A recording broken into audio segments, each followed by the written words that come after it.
ဇာတာပရိသသမီးတွေကိုဒီဩဂတ်လမှာအထူးမှားစရာလေးတွေရှိတယ်။သိရေးရှိရေးကိစ္စလွှဲရင်တက်နိုင်တယ်ဆိုရင်ဒီလုံးဝမထွက်တဲ့ကာလဖြစ်ပါတယ်။နော်။ညအိညနေအပြင်ထွက်တာ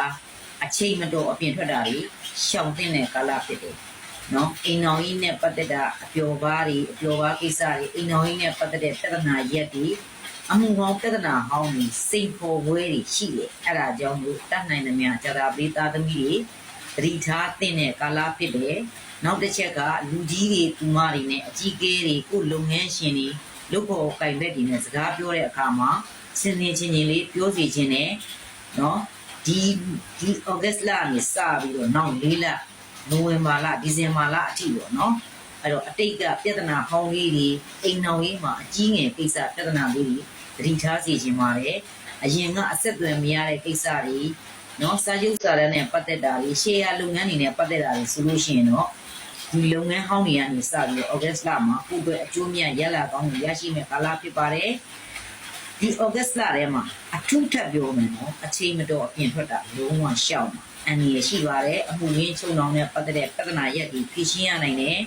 နော်ရုပ်တရက်ဖြစ်ပေါ်လာတဲ့ရံမွဲတို့အဆီးဒင်းတို့အဲ့လိုပြဿနာတွေကြုံတွေ့နိုင်တာကြောင့်အချိန်တော်အပြင်ထွက်ဖို့ပြောစီခြင်းနဲ့စကားပြောစင်ញံမှာစိတ်ဆုံးပြတ်ချက်မလို့တဲ့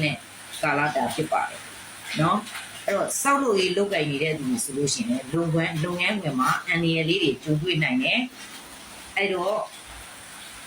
ဖြစ်နိုင်မယ်ဆိုရင်ဒီဩဂတ်လနဲ့စပြီးတော့၄လအတွင်းမှာကိုယ်ွယ်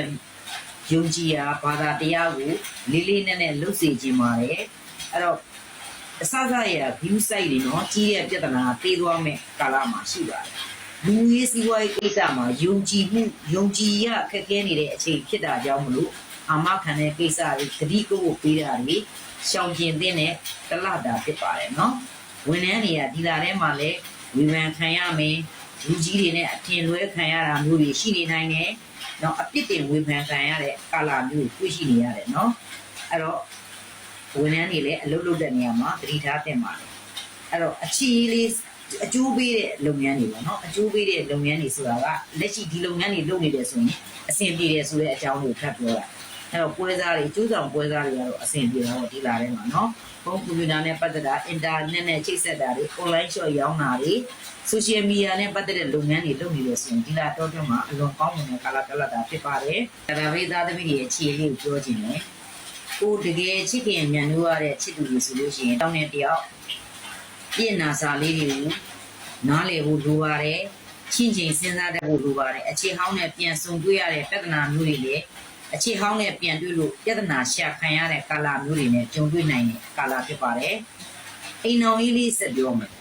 အိမ်တော်တွေကြားမှာကြားစကားတွေမယုံလို့လိုပါတယ်နေများကြားမှာရွှေမျိုးသားချင်းတွေကြောင့်ပြဿနာကြီးထွားနိုင်တယ်နောက်ပြီးတော့ကိုယ်အိမ်တော်ဘက်ပေါ်မှာလည်းသစ္စာစောင့်သိတဲ့ကာလဖြစ်ပါတယ်ဒါကြောင့်မလို့ဒီလထဲမှာဩဂတ်လထဲကနေစပြီးတော့အိမ်တော်ကြီးမှာကြီးမားတဲ့ပြဿနာရက်တွေဖြေရှင်းရနိုင်တာကြောင့်မို့တယောက်နဲ့တယောက်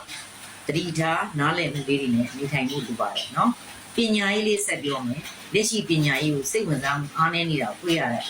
ကိုကျိုးစိတ်ဝင်စားလို့ကြိုးစားတဲ့သူတွေကြောင့်လည်းကြတော့လေအကြောင်းမျိုးကြောင့်အဆင်မပြေမှုတွေကြုံတွေ့နိုင်တဲ့ကာလဖြစ်တဲ့ဆရာသမားတွေနဲ့အဆင်မပြေတာမျိုးတွေငွေကြီးခက်ခဲပြဿနာလေးတွေရှိနေနိုင်တဲ့ပညာရေးကာလဖြစ်တယ်အလုပ်လျှောက်အင်တာဗျူးကေဆိုတဲ့အကြောင်းဝင်လျှောက်တဲ့လူတွေဒီလာထဲမှာအဆင်မပြေသေးဘူးဆရာမဆက်ပြောမယ်နော်အဲ့တော့ကျမ်းမာရေးလေးဆက်ပြောမယ်အသေးနဲ့ပတ်သက်တဲ့ယောဂတွေတွားကိုဒုက္ခပေးတာတွေသွေးတဲ့နဲ့ပတ်သက်တဲ့ခန္ဓာကိုယ်အစီဖုံးတဲ့ယောဂတွေဖြစ်နိုင်တယ်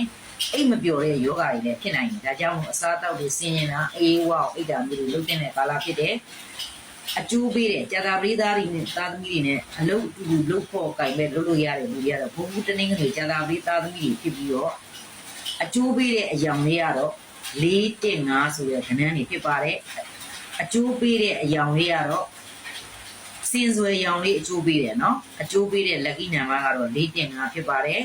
အဲ့တော့ဒီလာထဲမှာအထူးရှောင်ရမယ်ရှောင်တဲ့အရာကတော့ဆုံးဖြတ်ချက်ချလွယ်တာမလုပ်ပါနဲ့ဆုံးဖြတ်ချက်ချမလို့ပါနဲ့နော်အာမခန္ဓာကိစ္စငွေကြေးရင်းနှီးမှုနှံတာတွေအားထည့်တာတွေအထူးရှောင်တဲ့ကာလဖြစ်ပါတယ်အဲ့တော့ရေရာအနေနဲ့ဒီလအတွင်းမှာကြာတာပရိသတ်သမီးတွေကိုယ့်ရဲ့ ကံညီမကောင်းတွေရရှိဖို့အတွက်ဆိုရင်မြတ်စွာဘုရားရှင်ကိုလက်ဖက်သုံးတပွဲ